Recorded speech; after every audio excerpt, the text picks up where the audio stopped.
And welcome back from the ad break.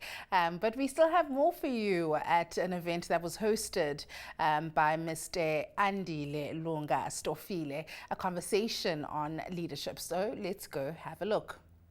Michael, from the American Chamber, for an example, is, and it was very important, and I'm really honored that you're here. But for me, I think for you to understand the national discourse within South Africa, because Michael, I work with him, from a Microsoft point of view, but you have not met people from a civic society point of view. You meet Andile from a business point of view.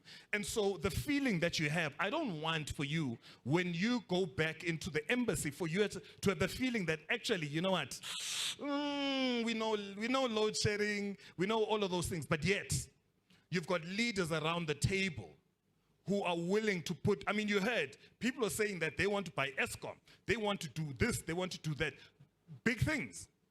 Right? And so for me, it becomes also important, and I really thank you for coming.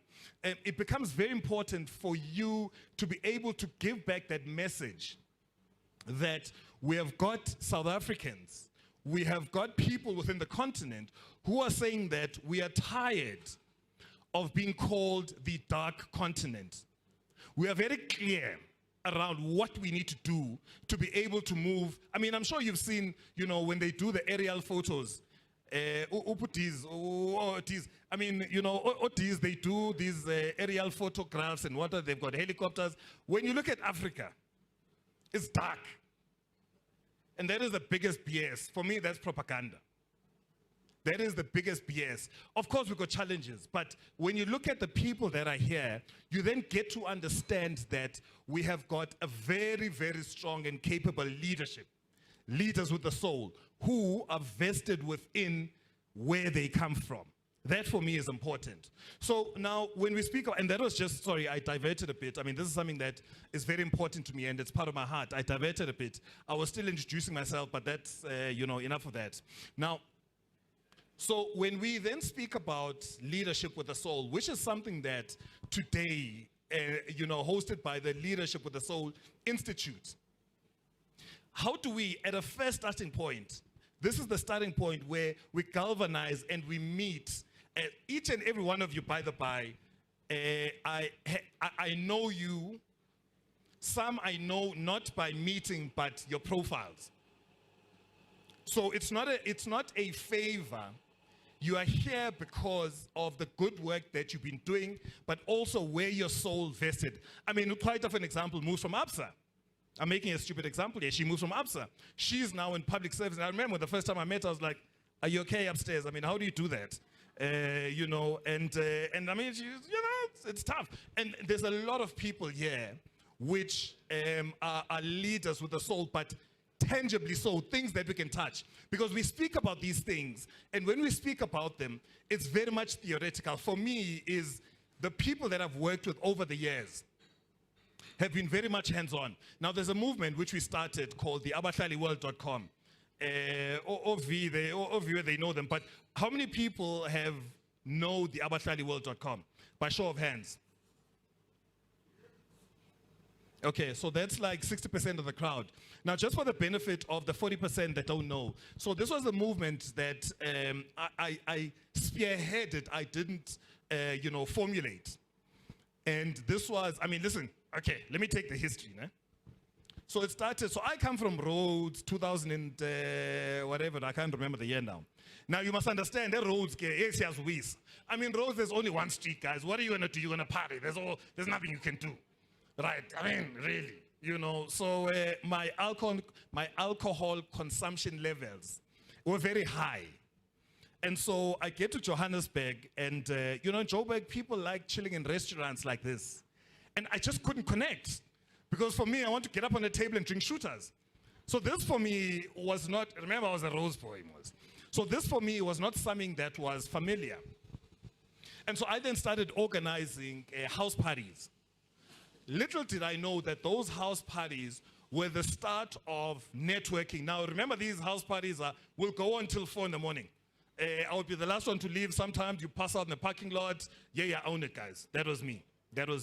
And so we then upgraded, because part of the thing was that, life is not static. as a people, we are not static.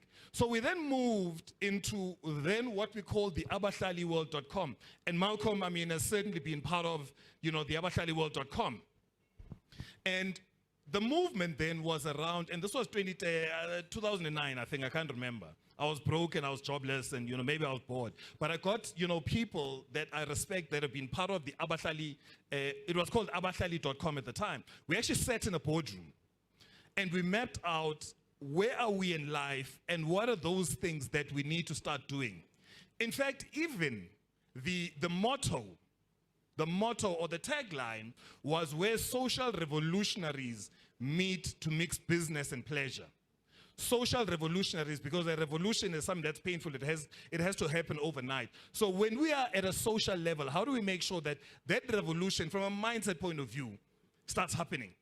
Because we're clear, when we say mixing business and pleasure, is we need to make sure that when we go out to the house party and we are partying hard, you can't just wake up, you've just hangover. I mean, surely you need to have business cards. And so we would force that in our gatherings, people carry business cards so that they're able to network. Now we then move to the abahlaliworld.com.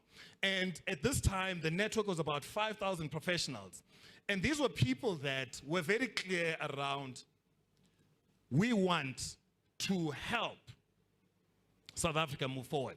Very clear. Starting with our communities. I make an example. There's a friend of mine, he was supposed to be here, and and there's many examples. So I won't mention his name. He might just get upset because this is something that was close to his heart. But he was the CFO of, I won't even mention the company. It's a multi-million-dollar organization. So he was handling a very strong balance sheet. So he then calls me and says, Stoff, you know what? We've been talking about this thing, man, but there's nothing tangible that's happening. So I want to then volunteer myself. You go and find a municipality within the Eastern Cape, I mean, this is from the Eastern Cape, where we've got people that are associated with the abahlaliworld.com, so that I've got political cover. I don't understand politics. I just want to make sure that I get there, I use my CA skills to be able to uplift that community. So he leaves. I mean, his daughter was probably about 6 months. He was probably married for about 2 years. I don't know how he survived the marriage, because if I was his wife, I would have told him, listen, don't come back. But hey, each to their own, but very, very passionate. Now, that municipality, to cut a long story short, that municipality moved, and this was, I think, Mount Ailey or something. That municipality moved from, what's the black mark, qualified or unqualified? What's the one, AG? Yeah. So qualified then, they moved from I think if my memory serves me correctly, it was the first time within the democratic dispensation they moved from qualified to unqualified. Let me tell you the importance of that. And this is certainly by no means through his own intervention. This is a collective of people that, I mean, starting with the MM at the time, was part of the movement, right? I remember, I mean, he called me to his shipping to come and present to people drunkards, but hey, we do what we need to do.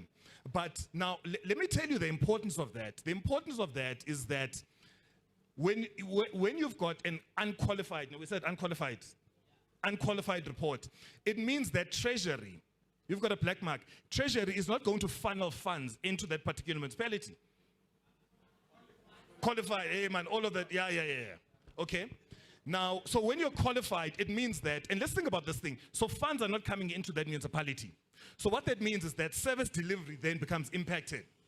Now, within 2 years, that municipality, for the first time within the democratic dispensation, through him helping, not to say that he was the one controlling, but through helping, for the first time, they were able to get a what? Unqualified report, ne? Right? Now, this is what I call leadership with a soul. People that are willing to put their hands up and say that we are vested within our communities. How can we put our... I mean, the guy was not compensated. For 2 years, he was not paid. Wasn't paid, right? He has a house in Senton, he has a Jaguar. I don't know how he did that, but he's the one that volunteered and said that we want to be a part of this. I'll make another example. There's an entity called NTG Solutions, right? And we've got the CEO there. I mean, if you read my LinkedIn post, I said one of the commitments that I'm going to make for this year is I'm going to make sure I adopt a school. And that school, we're going to make sure that it's not only #1 in that municipality, but it grows to #1 in the district. It's time for another quick ad break, but we'll be back right after this.